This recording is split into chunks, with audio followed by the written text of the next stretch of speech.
Lydia, and I was a volunteer with Sabeel for the past year through Mennonite Central Committee. Thank you for joining us for the 15th Kumi Now online gathering. Before we begin, we have a few housekeeping points to cover so that the session can run as smoothly as possible. This session is being broadcast live on Facebook, so if you do not wish to appear, please turn off your video feed. We would also love if you could quickly share the Facebook post on Facebook so others may join in. We will be muting everyone during the session except those speaking. Individuals will not be able to unmute themselves. If you wish to ask a question to the speakers, please type into the chat box. When it comes to the Q&A portion, we'll use these questions shared in the chat. If you have any technical issues, please use the chat to message Kumi team privately and we will try to help you. We hope that you find this session interesting and informative. I'd like to first start by having everyone you'll be seeing today introduce themselves. Good evening, good morning, good afternoon, depending where you are. My name is Omar Harami, and I will be doing the usual update from Palestine and Israel. It's a pleasure to be with you. Yeah, so you want us to also introduce ourselves now or after? Later, okay. So I'm Rania Murra from Bethlehem, and I'm the director of the Arab Education Institute, and I'm a mother of 3, and I am newly a grandmother. So hi everyone, I'm Claudette from Bethlehem.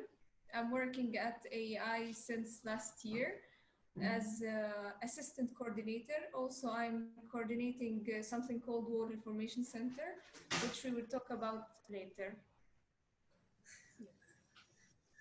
Thank you all. Today we'll be learning about Rachel's tomb, Bethlehem, and the Wall Museum. As you probably know by now, Kumi means rise up, and the ultimate goal is to engage in advocacy for Palestine around the world. To this end, our Kumi actions and hearing from organizations on what we can do to help them are critical pieces by which we measure our success. So enjoy this session today, but also think about how you can engage with AEI and the other organizations that we work with. After this gathering is ended, it might be doing today's Kumi action or sharing the flyer we made to promote AEI, or looking through our list of Kumi partners and finding an organization that matches your personal interests, and keep working on sharing information about Kumi Now far and wide. The more people that we reach, the greater our impact. With that in mind, let's turn to today's session as we partner with the Arab Educational Institute and learn about Rachel's tomb. But first, actually, we would like to invite Omar to give an update of what is going on the ground in Palestine and Israel. Omar. Thank you, Lydia. If you give me a minute, I will share my screen. There are plenty of stuff that is happening in the country. We try to cover things that haven't really got most of the attention and stick with the attention in the media or the mainstream media, and trying to focus on things, on important things also like COVID-19. So yesterday reached a record high in both Israel and Palestine with the number of cases. Unfortunately, in a number of countries, COVID continues to be on the increase. There was over 3,400 cases inside Israel and over close to 900 cases in the occupied Palestinian territories. Also, last week, unfortunately, Israel had reached over 1,000 deaths from COVID-19 and over 250 cases of death in the Palestinian territories. The numbers from East Jerusalem overlap because both Palestine and Israel use these numbers in their figures. This is due to the political crisis that you're all aware, the occupation. Last week, we also had a record high with temperatures. So it's for people here who are living in the Holy Land in Palestine and Israel. We reached in some areas over 51 degrees Celsius. These are the highest recorded temperatures since 140 years since in this region of the world, they started to document the heat wave. Especially the people in Gaza are suffering the most with because there is no electricity. So please, even when you envy the Palestinian weather, seems it's not working very well lately. Also last week, Israel is pushing to recognize 5,000 units settlement, illegal units inside the West Bank. And for the people who have been in Palestine and have been in some of the tours of Sabil, where we have visited Silwan, we have visited the Jabari family, the Rajabi family, and they have just received eviction orders. Would leave over 30 people out of homeless. All of this is Silwan, what Israel calls the city of David. All of these areas that are yellow, light blue, dark blue, and red are under threat of eviction. There are also triple the number of these houses are under threat of home demolitions. So Silwan is not doing well. Khan al-Ahmar, Israel has issued, as you are all aware, there is a high court decision to evacuate or to kick the people of Khan al-Ahmar. Although there's a high court decision and there's lots of settlement organizations like Regavim who are really pushing the Israeli government to implement the decision, yet we really don't know, but Netanyahu has been lately working on pushing. So he has said because of COVID, we're not able to do the eviction and the transfer of this community, so they have pushed it for 6 months. Each 6 months, Netanyahu comes with a special excuse. It's not that we're complaining, we're happy that the eviction has not taken place. And I think a major part of it is serious advocacy work from European countries. So for the people who have been involved with Khan al-Ahmar, please, with the advocacy, please continue to remind your community and the people around you of the story of this village. Advocacy works. Whenever there's, Trump continues to bother us if he's operating in the Middle East or in North America or even in Europe. So you all heard about the nice deal between Serbia and Kosovo. I don't know why they have to make our life miserable as Palestinians. So Serbia and Kosovo have decided to move their embassies to Jerusalem. So this would double the number of countries who have embassies in Jerusalem. Although it is against international law, but it seems that 3 leaders here do not care.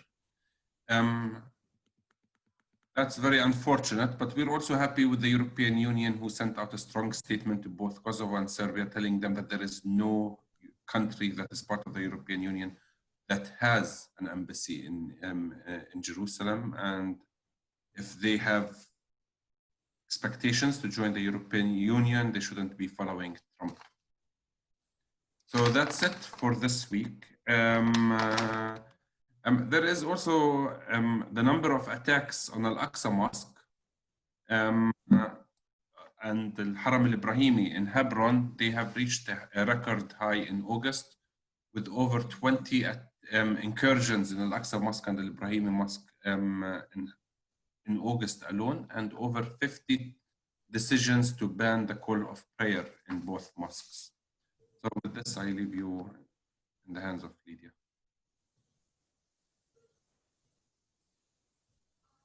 Thank you, Omar. And next, we'd like to turn things over to Rania and Claudette from AEI. So I will share the screen.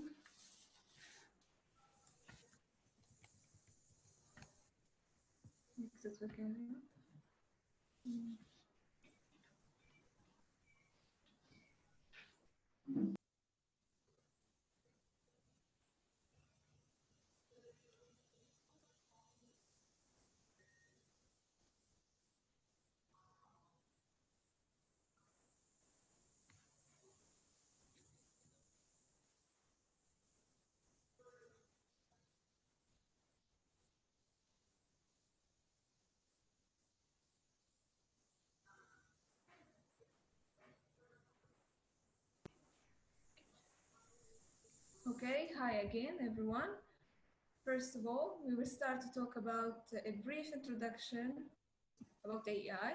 So before starting, I would like to, عشان تتحرك الشاشة. sorry, Just 1 minute. just a minute. Okay. So our plan for today, we will talk first about mission and vision, AEI fields of work, racial tomb area, then the story of the Sumut Story House, Wall Museum, and Wall Information Center, and at the end, we will narrate our personal stories.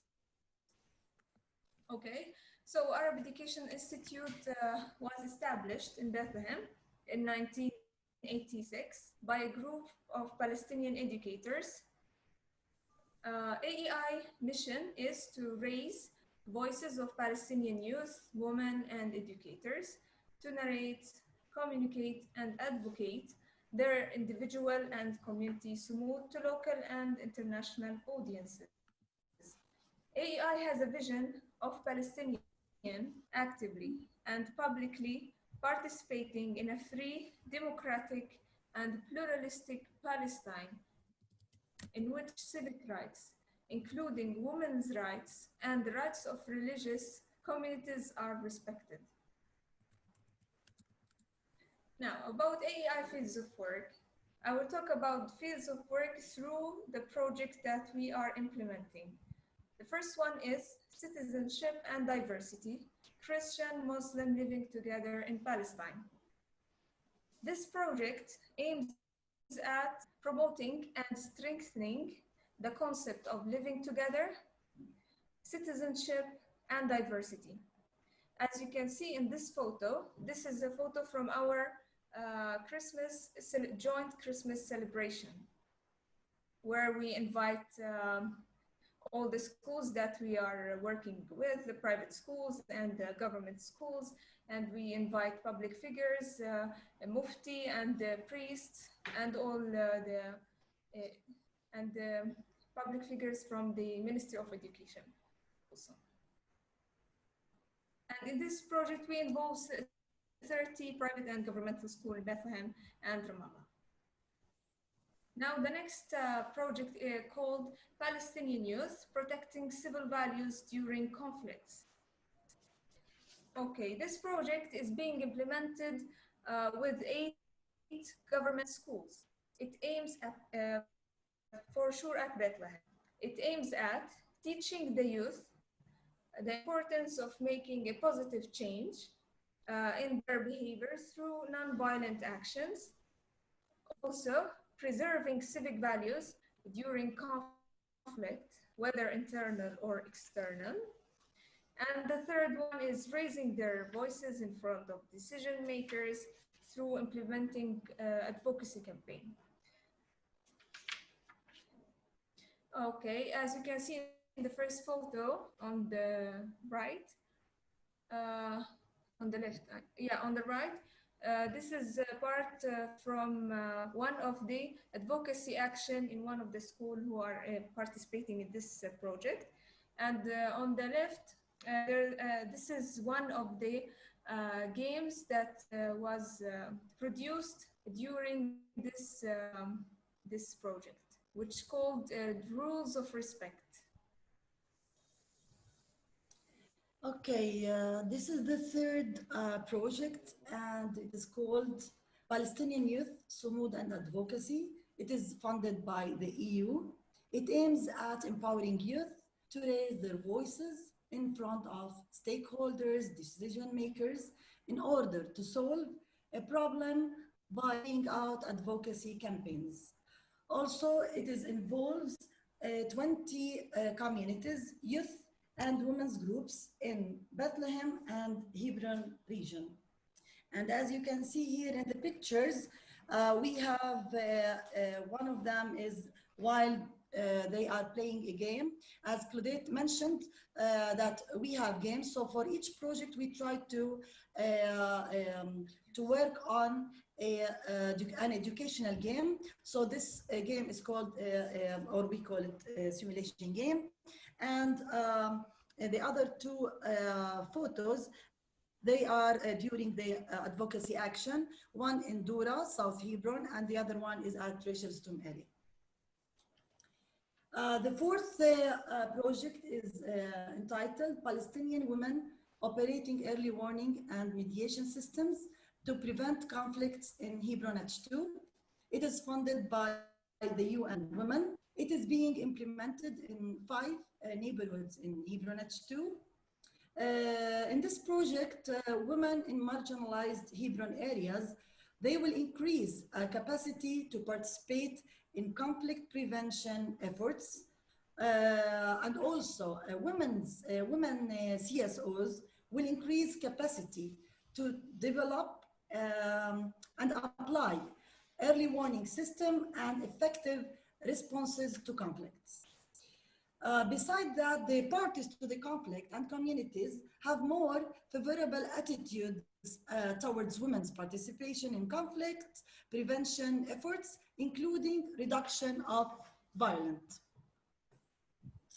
And as you can see also in the picture, this is a new project. We began it while we are passing through the COVID-19, and as you can see, they are all masked. So now we'll talk about Rachel Stum area. Now, me and Claudette, we are at an area called Rachel Stum area. This is the area where Rachel Stum is located. This area is called Rachel Stum area, but also it is called Bilal bin Rabah Mosque. But people nowadays, they forgot this name, and mostly they use Rachel Stum area. This is considered holy to Jewish, Muslims, and Christians. Maybe as you know, Rachel is one of the 2 wives of Jacob. She was pregnant, and while delivering her baby, giving birth to her baby, Benjamin, she died. And because she died here, they buried her here. And this area, here we are located at the north entrance of Bethlehem. It is called Jerusalem Hebron Road. Why we are here? So this area, Rachel Stum area, was vivid, was alive, full of life, full of shops, full of restaurants, full of houses, full of life. There was no wall, no checkpoints, no settlements. So for us as Palestinians, it is like the Champs-Élysées. So we used to come here to chat, to see each other, to mingle before having the wall. But unfortunately, after building the wall in 2002, 2005, the whole situation changed. Once we were having a meeting with our women's group, not in this area, in the center of Bethlehem, and one woman her house is located here. Her name is Claire Anastas, and maybe some of you knew her. So her house is surrounded by the wall from 3 sides. And she once said, Rachel is dead and she's buried here, but we are buried alive.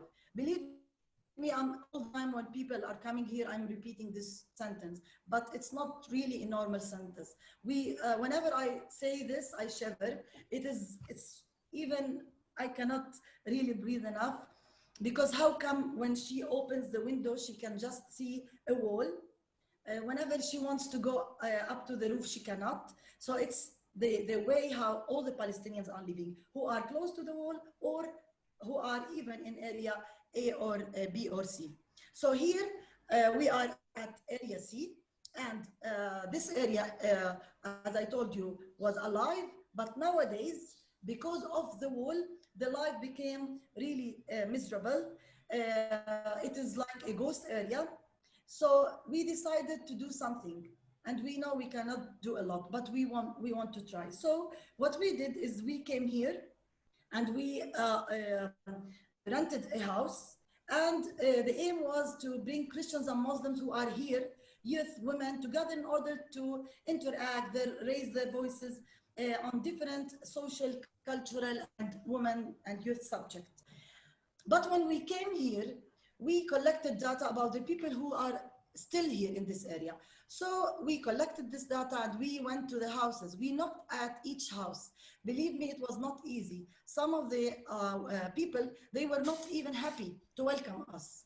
They just welcome us, or they say, okay, come, but don't think that we will be happy, because where were you when we were living under difficult circumstances? Where were you when the Israeli soldiers denied us or stopped us from going to hospitals, or when we were in need to medicine? So where were you?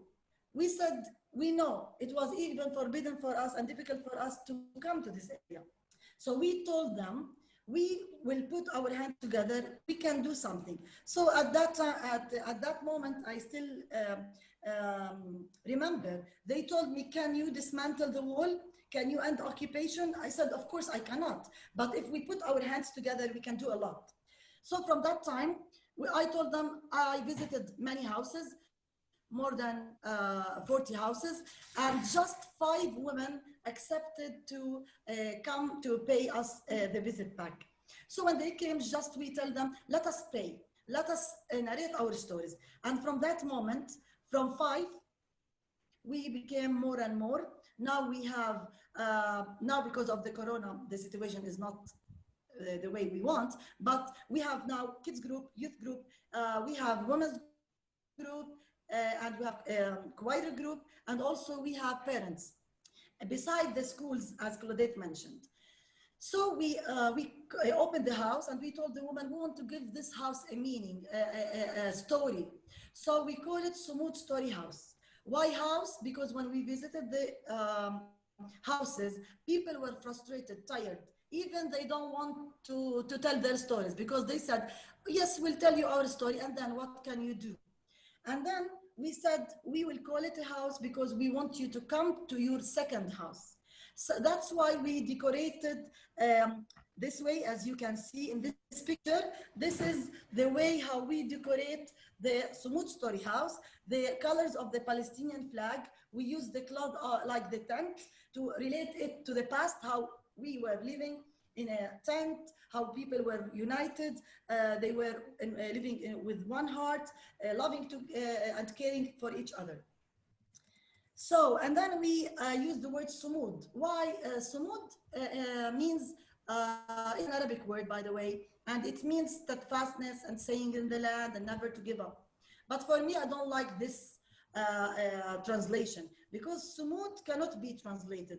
It is a way of living. It is how we are living now, how we are now narrating and telling you what we are doing, how we are working for peace while we are searching for peace, how we are working for hope while we are, and sometimes we are desperate. So we call it sumud in order to give hope, faith, a small light for these people and for us as well. In these pictures, you can see some of our activities, by the way, the kids group, a workshop, and the Sumud Festival, and I will talk about it later. So the last word from our title, Sumud Story House, the last one is story. Why we are going and we used story.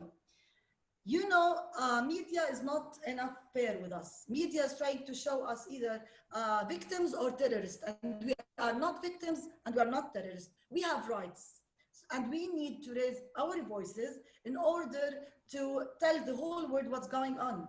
We want to tell them that we are suffering, yes, but we can work for peace. We can continue raising our voices. We can continue laughing, educating ourselves and our children. So what we are trying to do is helping these women, youth, and kids to tell and narrate their stories. Some women, while telling their stories, they cry. Some of them, they laugh. Some of them, they overcome this. So they narrate their stories in order to give some information to people. But those who are crying, those who are still suffering, we encourage them to tell their stories, to confess that they passed through these difficult circumstances, because we believe whenever they tell and confess that they have these problems, they already solve half of their problem.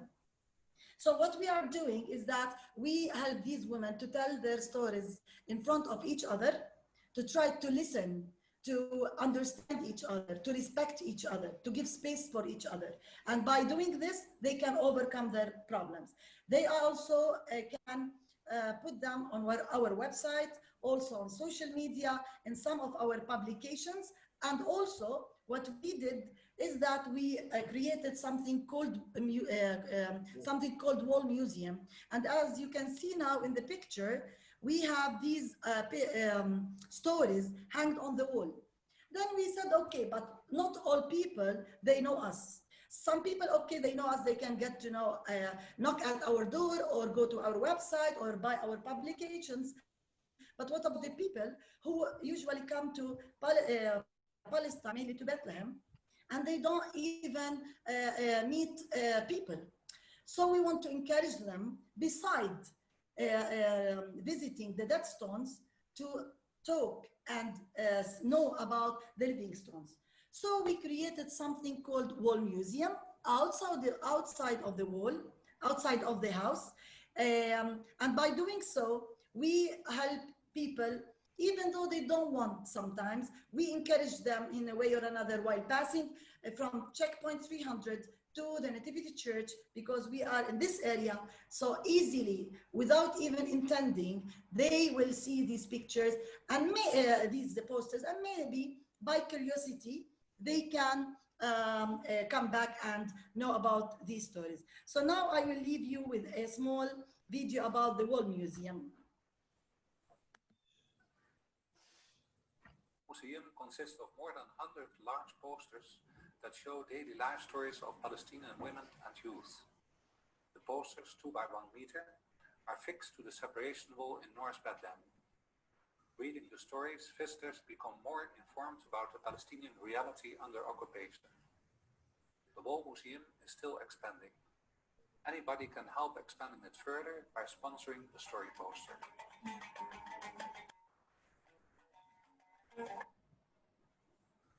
As I told you that we have choir. So we have the choir called Bethlehem Sumut Choir. We have festival, and the festival is, we do it on a yearly basis, and this is the 9th year. So this event takes place near the separation wall at Rachel's Tomb area in Bethlehem. This celebration aims at raising the voices of children, youth, and women in order to say no to the wall through a series of cultural, artistic, heritage, and sometimes fun activities, and sometimes narrating stories, drama, sometimes just, and we did it, you can go to YouTube and see that we try to, as much as we can, make noise, nice noise, in order to make the area alive. So I will let you now watch part of our Sumut festival, our women, the Bethlehem Sumut Choir.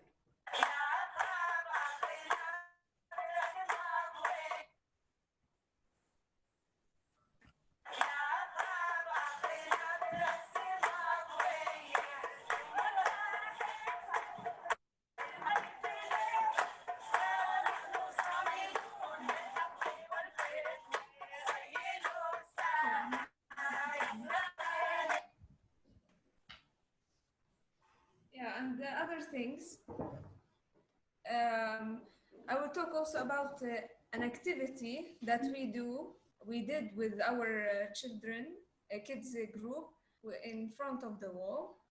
They read some posters from the Wall Museum. Most of the time, I try to ignore the wall. I know it is there, but one day it will fall. Land is all you have. It's for you and for your children after you. We are present here in Bethlehem. All my relationships with Jerusalem are dead. I'm a dying woman.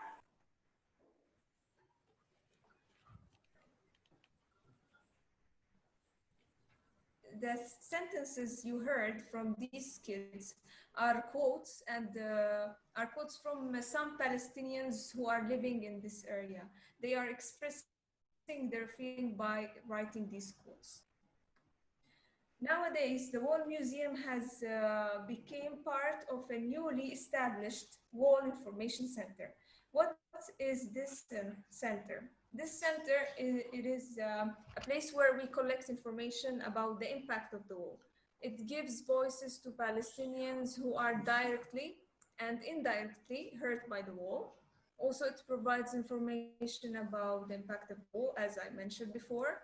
It advocates the right to protection, security, and development, of course, in accordance with the principles of the human rights and the international humanitarian laws. Also, I will talk a little bit about the activities of this center. This center involves a women's group at Sumut Story House, in addition to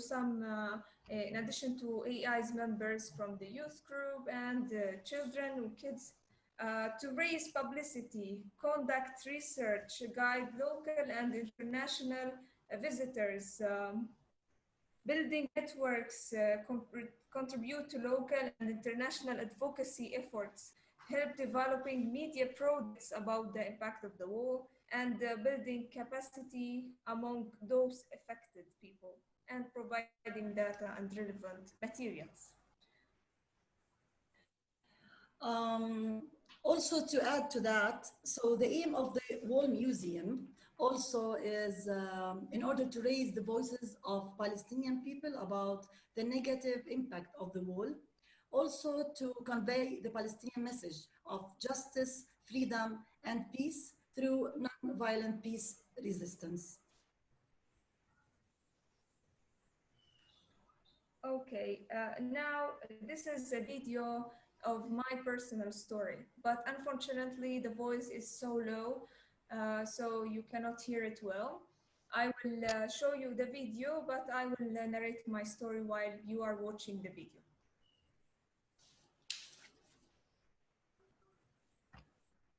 Okay, so, this happened with me last year when I was heading to Ramallah in order to do some necessary procedures for a visa.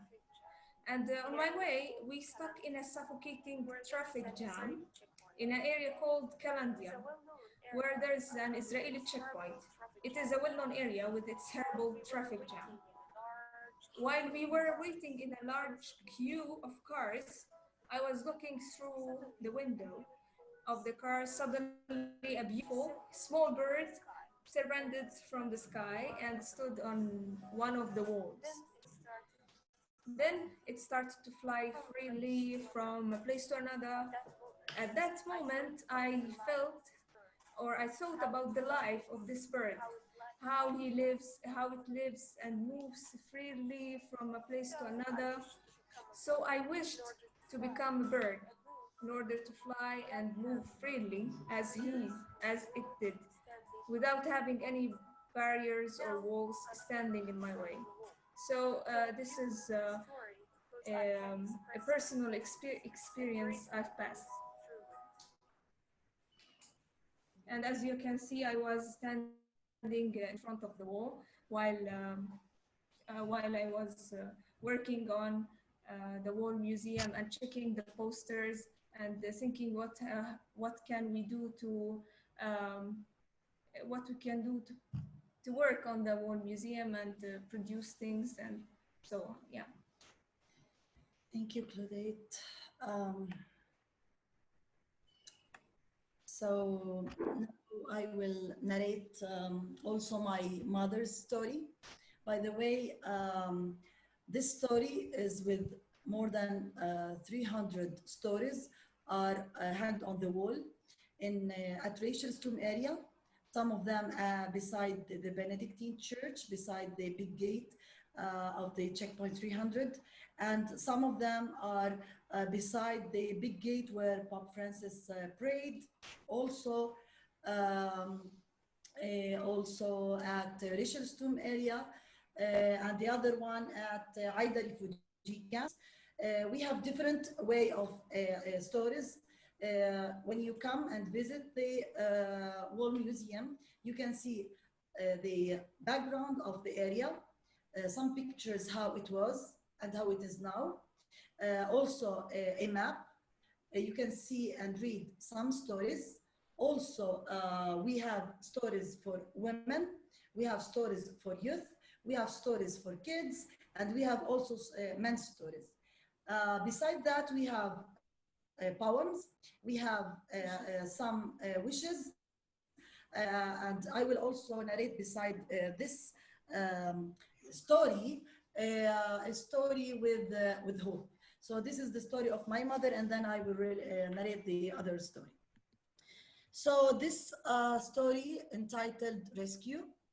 During the first Intifada, my mother was still young, and she was 4 months pregnant, and lost her baby because of Israeli tear gas. And by the way, it was a baby boy. And you know, for us as Arabs, a boy means a lot. Not for me, not for me. No, the new generation nowadays, they have different mentality. She was terribly depressed since it was the second intifada, the second miscarriage. She suffered during the first 3 years. A week later, she visited a medical doctor in Jerusalem for a checkup. While coming out of the doctor's clinic, she saw nearby, on top of an escalator, an Israeli child who was recklessly playing and about to fall down. And you know, thoughts for a mother who lost her baby came through her mind. She was saying, should I leave him and let him die the way the Israeli soldiers let my boy die a week ago? Or should I make a desperate attempt to grab him? And then suddenly, as a mother, and then as a believer, and as a human, she felt that she wanted to hurry up, and she did it. And then she jumped, she hugged him, and she began by crying so loud. And believe me, when she told us this story, she said, you can't imagine how the couple was looking at her. And they were, yes, okay, you rescued our child, but the way you are crying, it's really strange. So she said, I did so even though your government or the Israeli soldiers killed my son, but still I rescued your son. So now, from that moment, as she said, and I know that she is a believer of nonviolent, and she's active and also at the Sumud Story House and also among the Sumud Choir. Before ending with the prayer of the kids group, while we having the group, the children's group in a gathering or a meeting, we were asking them to tell their wishes or what they want to be in the future. So, you know, each one is narrating, I wanted to be a doctor, I want to be an engineer or a teacher. But one was saying, I want to be an ant, the small insect. And then we said, the teacher said, why you want to be an insect? Why you are minimizing yourself? Why?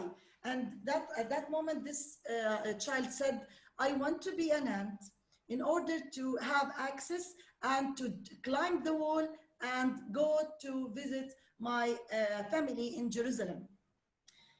So this is a bright future for our children, that they know the wall, but they are trying to imagine how they can dismantle the wall or come over the wall, but not to surrender, sorry.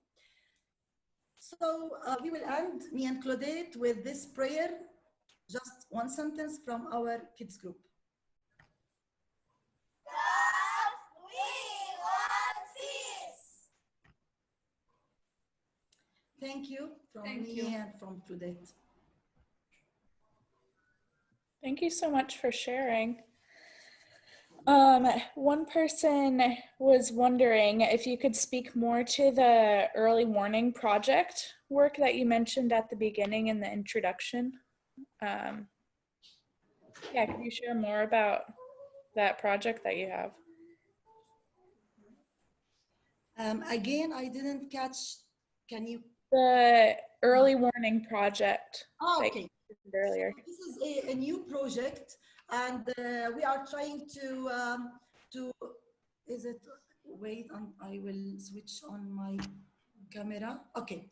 So this is a new project that we are working in Hebron H2, and what we are trying to do in this project is we are trying to work with women in Hebron H2, the women who are living under difficult circumstances, who are directly facing the settlers, directly under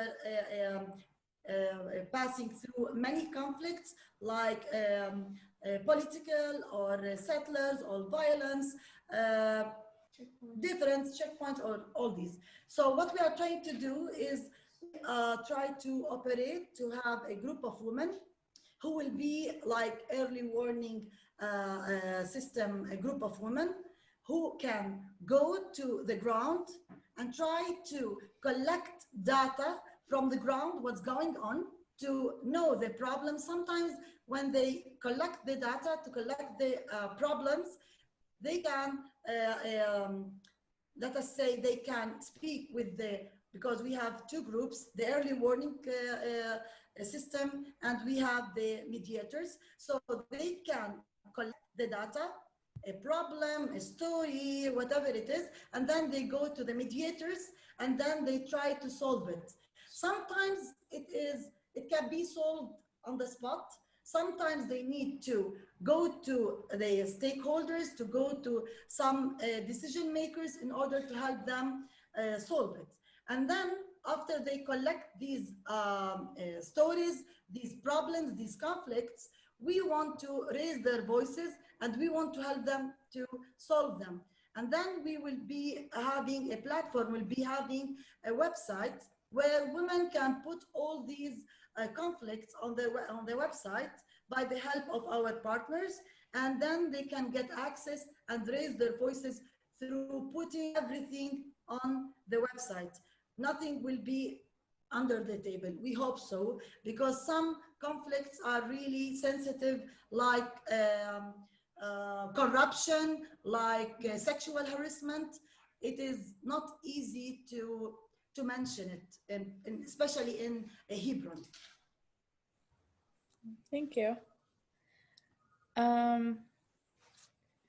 Someone was wondering if you know of an online game or platform that helps people understand what life is like for a Palestinian, so that people that haven't been to the occupied territories can understand the frustration of what daily life is like and how life is affected by the wall and the occupation.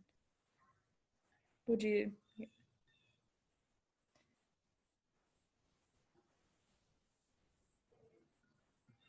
I think you're muted. Yeah, so you are asking if we have a platform where women can tell their problems, and this is the question? Yeah, or are there some websites or some online games that people that from outside can like simulations? Yeah, to like understand what life is like for Palestinians, especially in occupied territories. Yeah, we have the Palestine Family net, and maybe we can send the link where we have on this platform or website stories, family trees, we have pictures, we have data about many things about Palestinians' life, and pictures, stories, everything. And even sometimes people, when they want to know more about their grand family or their relatives, they can also send us. Yeah, that would be great But to also hear. you mentioned games. Yeah, like a way that you can, I don't know how to describe it. Like that you can understand, that you can kind of put yourself in the shoes of Palestinians to understand the frustration of not being able to have freedom of movement. And Yeah, look, we don't have something, we try to use our social media, and we try to do some short films, and as we told you, we already created the educational games. And if you see here behind us, you can see it is the way around. It is called Freedom of Movement Game. So I don't know if you can see it. It is like a map to this area, and people can use cards, and then whenever they have the letter here in some places, they need to take the card, and by this they can understand what's going on. So we use games. We try to distribute it, to distribute these games. They are some of them English, Arabic, some of them English, some of them even French. So we try to distribute them. So even because the new generation, they almost know nothing. So we try to use educational games to teach them more about the situation. oh, thank you. And Ryan just shared in the chat that you can find these games on their website. So whoever was wondering about that.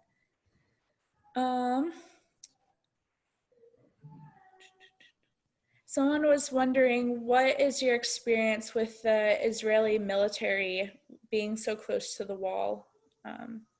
Being so what? Close to the wall. Yeah. Like, do you have daily interactions? What's your experience like? Yeah, I will just show this. Okay, I don't know if you can see this. Okay, this is how we used to put the posters on the wall. So when we begin doing so, we begin with 5 posters and with a drill. So you know it makes noise. So we were afraid. We didn't sleep the night before because it was really terrifying. So we asked some of the internationals to come to be aside, and then we succeeded to put just 5 in 2011. And then now we have more than 300, and here you can see more, and if you go to our wall museum, you can see more. And also what happened to us during hanging the posters. We went one day on Saturday, because Saturday usually soldiers are not there. But unfortunately, one soldier, a female soldier, she was in the tower up watching us. We didn't know this. And you know, the posters are metal, so they are heavy. So I was with my car, my daughter was with me, and we were having also my colleagues, and we were trying to hang the posters. And my daughter has a project, and she wants to take some shots to write an article about the wall. So she was just doing like this, taking some shots, and the soldier was shouting at her and putting the gun like this. And then we were all scared. She was just shouting, and she was saying, if you don't go, I will shoot you. And then we put everything in the car. I don't know how speed we were. And then we went to the Sumud house without even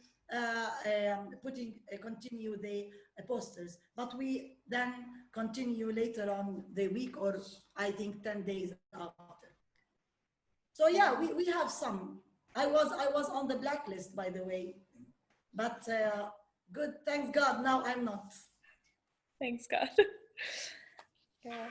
Thank you so much for the great questions, and thank you, Rania and Claudette, for your responses. We're going to keep moving, but if you are welcome to staying on after the official call to answer any more questions people may have. Well, we're gonna have a short prayer now before we talk about the Kumi Action, so let's pray. Dear Lord, we thank you for the work of the AEI and their work to shed light on the injustice of annexing the site of Rachel's tomb in Bethlehem. We pray for the people of Bethlehem confined by the separation wall and the hemming in by the illegal Israeli settlements. We think of them especially in this time of pandemic when so much is dependent on tourism and those who have lost their jobs. Lord, in your mercy, hear our prayer. Amen. Well, thank you again for everyone who shared questions and your answers especially. It's great for us to learn about the effects of the occupation and the apartheid wall and the effects they're having on Rachel's tomb in Bethlehem. But we also want to empower people to act on their knowledge. With this in mind, we've created an advocacy action that anyone around the globe can participate in. It will be posted in the chat, and it's also available on the Kumi website. This week, we would like to make a printout of one of the stories on the Wall Museum. The link is shared in the chat as well. And share it on a physical wall of your school and business or whatever else you have access to. To make it stand out, include a sign proclaiming "RIP Rachel," or share one of the images on your metaphorical Facebook wall. For your message, simply include "RIP Rachel," explaining that RIP, R.I.P., means rest in Palestine. Take a photo of your wall museum and share it on social media, including a link to this page of the Kumi Now website, along with the hashtags #RIP Rachel, #StopTheWall, #Kumi Now, and #Kumi47. Rania and Claudette, do you have any thoughts about the Kumi Action or other ways that people watching this session can apply what they've learned today? First of all, I would thanks you all for listening and giving us the opportunity to talk about our work and and the Wall Museum especially, and to hear our circumstances and how we are living here. And also, I would like to say that we urge you to encourage maybe youth participation in such action, because they are the new generation. So maybe it will be more practical or not. Also, we would like also to encourage people to share these stories when they when they pass by, or in the future if they come here, they will pass by the Wall Museum and read the stories. We would like them to share these stories and to talk about it to their people and their beloved one. And also, we ask you to encourage tourists to come see and talk to us, the living stones, not just to visit the dead stones, which is the historical and the religious places. And this is Yeah, okay, so also at the end, I would like to invite you to the annual World Week for Peace in Palestine and Israel, which will held under the title Creative Solidarity in Common Fragility. So the idea is that we ask our friends, and I would like now to seize the opportunity to ask you all, please do a maximum 30 seconds. Just you can do it by yourself, selfie, and have a small, short film. You can do a prayer, even a song, a story, or a prayer. It depends on you, and send it to us. We will begin posting all these poems, stories, prayers from the 13th of September till the 21st. Please send us your prayers and wishes, and we will share it. Thank you. Thank you. Thank you all for being with us today. We'll be taking 2 weeks off from the online gatherings, although Kumi Now and the newsletter will continue as usual. And we'll return on September 28th with a session with Tent of Nations on building permit discrimination in the West Bank. You can register for this session online on the Kumi Now website, and you can also register for our October gatherings. We hope to see you all back here on September 28th. And if you like what you saw today, we'd greatly appreciate if you help spread the word to friends and family, classes, church groups, and online through social media. You can share our past gatherings and watch them for yourselves, also online on the online archives on the Kumi Now website. Now we've reached the formal end of the meeting, but if you'd like to hang around, our guests have offered to answer any more questions you may have that we didn't get to, or some others that have come to mind. And we'd ask that anyone who wants to speak to please raise their hand. You can do this by clicking on participants on the bottom of your screen and then the raise hand option. We'll call on you and you'll have a minute or so to speak. We know that people have a lot of other online meetings and responsibilities, so please don't feel obligated to stay. We also will be saying goodbye to anyone watching on Facebook and end the recording at this time. So thank you all for joining.